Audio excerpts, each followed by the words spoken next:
Tere, Riin!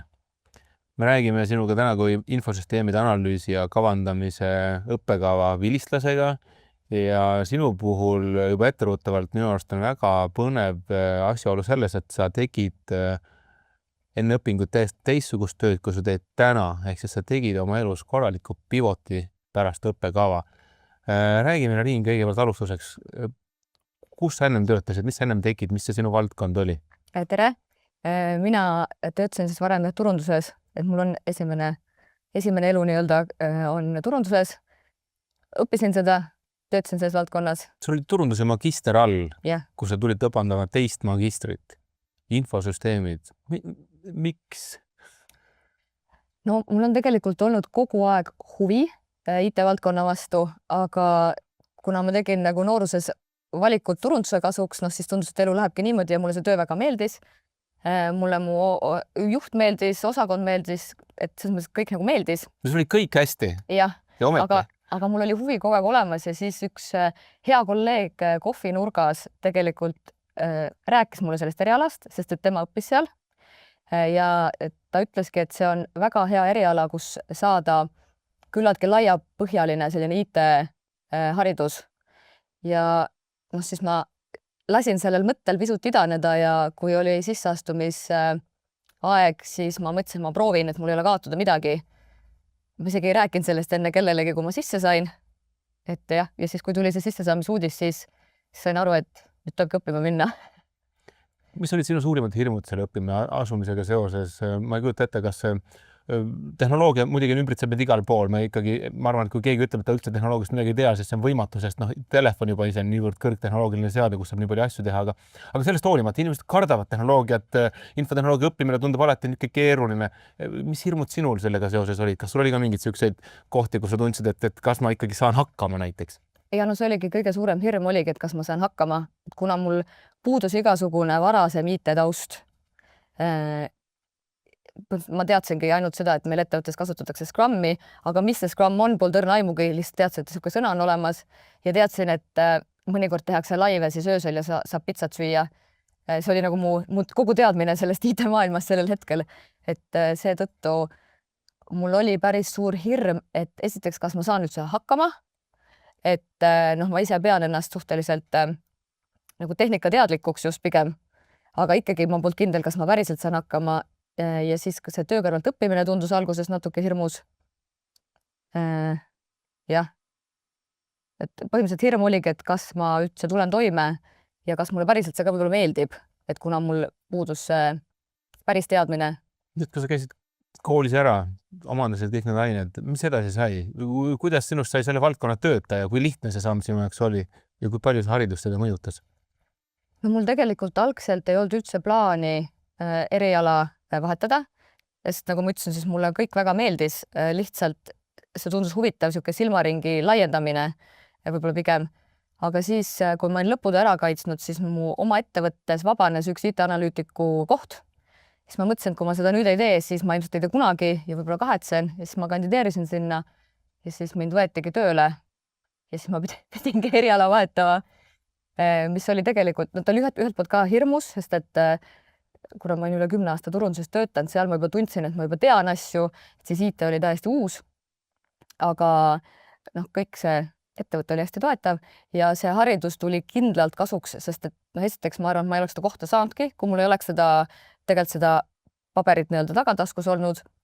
Ja teiseks ikkagi see eriala andis ühtse keele arendustiimiga ja ta andis kindlasti metoodikat, mida kasutada siis oma tänases töös.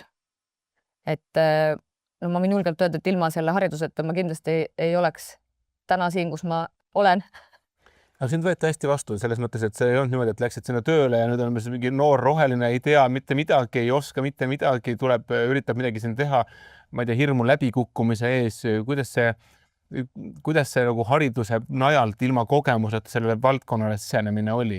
Noori inimese puhul on lihtne, me teame, et sa nii ei tea midagi ja see on okei eeldada.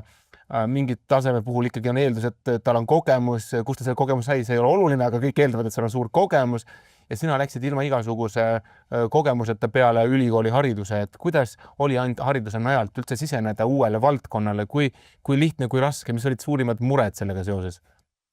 No kuna ma olin oma ettevõtte sees, siis mul oli ilmselt tänu sellele lihtsam, et ma olen kursakaaslastelt kuulnud, et kui sa tahad täitsa teise ettevõttesse kandideerida ja sul ei ole kogemust, siis on natuke võib-olla keerulisem. Et antakse vähem andeks kui omal inimesele. Jah, et võib-olla natuke keerulisem. Aga siiski kõik kursakaaslased, kes ma olen teadnud, et on vahetanud, et nagu eriala on ikkagi seal ära teinud. Aga Okei, siis sinul oli see eelis, ütleme siis niimoodi, aga teised inimesed on saanud ka sinu tutvusringkonnast täiesti ilma nagu samasuguse mugavushüppeta selle karjääripöörde tehtud. Aga ma arvan, et nad võtsid mind ka sellepärast sinna kohale tööle, et nagu ka sellel erialal on rõhutatud, et kõike vaadatakse äristrateegiast tulenevalt on ju, siis kuna ma tulin tegelikult äri poolelt, siis mul oli jällegi selle äri poole taust, ma arvan, see oli jällegi üks tugevus, siis haridus sinna kõrvale, et siis kokku ikkagi ütleme, et ettevõtte sees ilmselt oli lihtsam liikuda, kuna ma teadsin inimesi, ma teadsin äriprotsesse, ma teadsin neid strateegilisi eesmärke, et siis ilmselt see andis mingisuguse tugevuse. Võib-olla sa natukene räägid meil oma tööst. Milline see töö välja näeb, mis on sinu ülesanded, mismoodi asjad siis päriselt teoks saavad sinu rolli kaasabil? No mina olen oma ettevõttes ja IT-analüütik projektijuht. Meie ettevõttes on see niimoodi, et meil on äritellijad, kes mõtlevad näiteks välja mingi uue toote, tahavad seda turule tuua. Nemad tellivad siis IT-arendustiimi käest selle arenduse. See läbib oma mingid protsessid, mis on kokku lepitud, kõik on kursis sellega. Siis meil äritellijad on maja seest ja minu roll on siis selgitada äripoolega välja, mis see on, mida nad täpselt tahavad. Et nemad kirjeldavad oma soovid ja sisuliselt mina siis vormistan need arendustiimi jaoks töödeks, sellisteks töödeks, mida siis annab hinnata.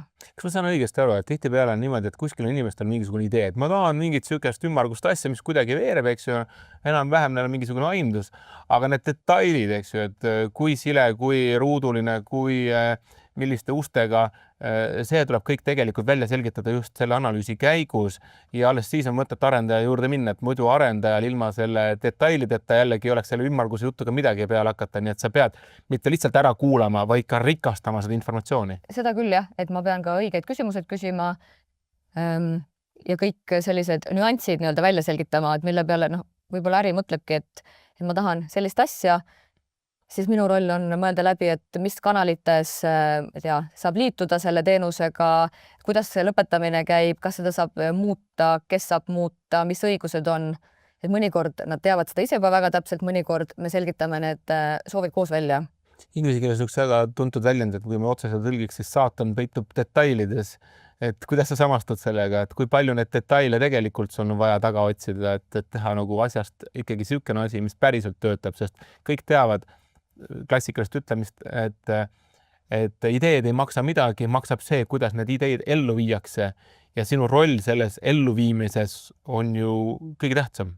Sina kannad seda vastutust, võtad selle informatsiooni ja viid selle edasi ja sinu informatsiooni põhjal tehakse sellest toode. Põhimõtteliselt nii on jah. Ma ei tea, kas ma ütleks, et see roll on kõige tähtsam, aga ta on kindlasti väga oluline lüli, et kui mul jääb mõni teema välja selgitamata, siis võibki juhtuda, et me lähme laivi ja kuskilt tuleb mingi viga välja. Hakkab kärisema. Jah, et aga kui toode on välja tulnud, kui palju sa tunned, et see on nüüd sinu toode, et see on sinu kätetöö? See natuke oleneb projektist, sellised suuremad ja intensiivsemad projektid ilmselt on rohkem sellised, kus mõtled, et see on natuke nagu minu beebi. Aga kuna see on nii suurelt nagu tiimitöö ikkagi, et arendajatel ja testijal on seal väga suur roll, äripoolel on väga suur roll, seal on teinekord veel mingeid kolmandaid osapooli juures, et siis ma ütleks, et on ikkagi, ma tunnen alati, et see on tiimitöö, aga mulle meeldib nagu see tiimitöö, et siis mulle tundubki, et me nagu koos õnnestume. Kui tehnoloogiateadlik sa selle jaoks pead olema, kas sa pead ise oskama ka nagu arendajale näpuga näidata teinekord mingi asja kohta, et kuuled, et kui sa niimoodi andmebaasi mingit informatsiooni ei kogu, siis see asi niimoodi ei tööta või see on ikkagi nagu nende pärusmaa ja sinu pärusmaa pigem öelda, mis seal peab olema? Ja meie ettevõttes on nii, et meie roll on välja selgitada ikkagi ärinõuded, et tegelikult selle tehnilise osa juurde panevad arhitektid ja arendajad. Meil on sellised koosolekud selle jaoks, aga ütleme, töö käigus tekib ka neid tehnilisi teadmisi, et ütleme, võib-olla kõige suurem võidutunne, mis ma kunagi tundsin, kui ma alguses läksin sinna tööle, oligi, kui ma suutsin mingil koosolekul arendajate ja arhitektidega ühiselt arutleda, et ma mitte ei kuulanud, et nad arutlevad lahendust, aga et ma oskasin ka ise kaasa rääkida, et see on ka päris tore tunne, et selles mõttes töö käigus saab ka minna tehnilisemaks, et see ka sõltub natukene selle konkreetse analüütiku huvidest või soovidest. Mind on läbi elu kandnud alati üks nagu mõte, et mille ütles mu üks hea sõber umbes 30 aastat tagasi mulle, et kui sa tahad millegis edukas olla, siis sa pead omandama 2 kõrgharidust, ehk siis ühe selles, mida sa teed ja teises selles, kuidas sa teed. Sina tegid seda, eks ju, selles läbi, et sa viisid nagu turunduse ja tehnoloogia kokku ja nagu sa ütlesid, see äribaas teadmine tegelikult on ju kohutavalt väärtuslik, mis siis infotehnoloogia osakonda ju kaasa võtsid ja see on asi, millest seal tihtipeale ongi kõige rohkem puudus. Kas see mõttemaailm kuidagi samastub ka sinu selle karjääripöördega, kas sa oled kordagi kahetsenud, et sa läksid sellele valdkonnale või vastupidi, et kõik on alati õnnestunud väga hästi? Absoluutselt kordagi pole kahetsenud, et ma olen mitu korda tagasi mõelnud, kuigi see algus oli selles mõttes oli raske, kuna ma olin harjunud, et ma tean asju ja siis ikkagi, kuna mul töökogemust all ei olnud, siis ikkagi töö käigus tuli ka palju juurde õppida. Juba kas või selle konkreetse ettevõtte arendusprotsess on ju hästi spetsiifiline, seda ei saa koolis õpetada, et siis tuli juurde õppida ikkagi palju asju, aga ma olen ükskõik mis ajahetkes ma olen tagasi mõelnud, siis ma olen mõelnud, et ma olen mega rahul. Et mulle väga meeldis ka see eelmine töö, aga kuidagi see praegune töö, ma tunnen, et ma olen absoluutselt õige koha peal. Et selles mõttes ma olen suga nõus. Aga kui sa ei oleks õppinud sellel valdkonnal, mis sa täna oleks teinud? Oleks sa ikka näinud ennast kuidagi nagu karjääri pööramas? Hea küsimus.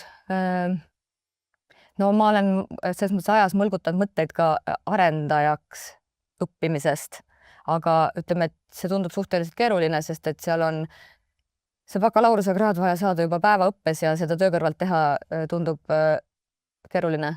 Ja praegune eriala mulle tundub just on hea kombinatsioon nagu ärist ja IT-st. Et kuidagi need kokku võib-olla ongi see võib-olla minu tugevus. Et ei ole kordagi kahetsenud, ma pigem ikkagi olen alati mõelnud, et jumal tänatud. Mis ma selle otsuse vastu võtsin. Mis olid selle suurimad hirmud, kui sa õppima asusid? Kas oli mingid sellised asju, mis sa kartsid? Meil oli õhtune õppe, kas õppimine näiteks võis olla suur väljakutse sinu jaoks või see valdkond, mis seal tervikuna on, et meil oli ka väga palju igasuguseid keerulisemaid aineid, kus tuli ikkagi erakordselt palju pingutada, sa käid samal ajal päeval tööl. Kuidas kõige selle hakkama saamisega oli? No mul oligi, see hirm oli küll, et kas ma saan hakkama. Mul õhtuõppe tegelikult selles mõttes sobis, et ei pidanud töölt varem ära tulema, et saigi need justkui nagu lahus hoida mingil määral. Aga eks õppida tuli palju. Kui ma sinna sisse astusin, siis ma tegin selle teadliku otsuse, et ma peangi pingutama, sest et võib-olla nooremana ma õppisin selleks, et saada kraad. Siis täna, kui ma käisin seda õppimas või siis 5 aastat tagasi, siis ma õppisin ikkagi selleks, et päriselt need teadmised omandada. Et siis oli ilmselt ka natuke teistsugune suhtumine. Aga ega need nädalavahetused läksid ikkagi ka palju grupitööde ja kodutööde alla. Enne tarkvaratehnika eksamit ma võtsin vabad päevad või puhkusepäevad, et ma ikkagi õppisin. Aga ma arvan, et see samas nagu kandis vilja. Aga see oli ka tore. Kas oli sellised päevi, kui sa tundsid, et see kool on liiga palju, miks ma siia tulin või vastupidi, et see koolis käimine oli meelelahutus oma ette? No ta oli nii ja naa see esimene semester, sügis, kui tuleb nii pime aeg ja siuke energialangus, et ega ta oli vahepeal keeruline. Samas, kui oli see sessi aeg ja eksamid olid läbi ja sul oli see vaba aeg, siis kuidagi ei osanud midagi peale hakata, et tegelikult see rütmiga harjus üpris kiirelt. Ja boonuseks meie kursuse puhul meil oli väga tugev kursavanem, et meil oli ka palju kursaüritusi. Siis küll tuli COVID peale, mis teistpidi võib-olla toetas õppimist, sest et sotsiaalsest elust ei saanud ilma jääda, sest et niikuinii midagi ei toimunud, et saidki ainult õppimisel keskenduda. Et tegelikult lisaks nagu haridusele ja uuele töökohale ma olen saanud ka palju häid kontakte nagu nii tuleviku vaatest ilmselt, kui mingi hetk tahaks tööd vahetada või mingit projekti koos teha, ma arvan, et sealt kursuse listist saab võtta, on väga pikk nimekiri inimestest, kellega saaks ühendust võtta. Ja teistpidi ka olen saanud teha palju häid sõpru, kellega siiamaani ka nagu eraeluliselt suhtleme. Kellele see õppekava võiks sobida, kellele sa soovitaksid seda õppekava kaaluda, mis tal võiks olla mõttes enne, kui ta või mis hirmud sa tal maha lükkaksid, kui ta nagu mõtleb, et kas talle ikkagi selline õppekava sobiks? No enda näitel ma ütleks, et see sobib põhimõtteliselt kõigile, kellel on huvi selle maailma vastu. Ma arvan, et mingi huvi peab olema, aga nagu ma ütlesin, siis mul ei olnud mitte mingit muud kogemust IT-valdkonnas, kui et ma tegin küll arvutiga tööd, aga ütleme, et Outlook võib-olla ei käi päris nagu, ei ole see IT-maailm nagu, mida siin õpetatakse. Et sellest vaatest ma arvan, et see sobib iga ühele, kellel on huvi IT-maailma vastu. Aitäh sulle, Riin. Minu arust on see väga huvitav vestlus olnud ja ma loodan, et tudengid, kes potentsiaalselt tahaksid astuda nagu Tehnikaülikooli, siis see on kindlasti hea materjal, millest seda mõtet kaaluda. Aitäh, kindlasti soovitan.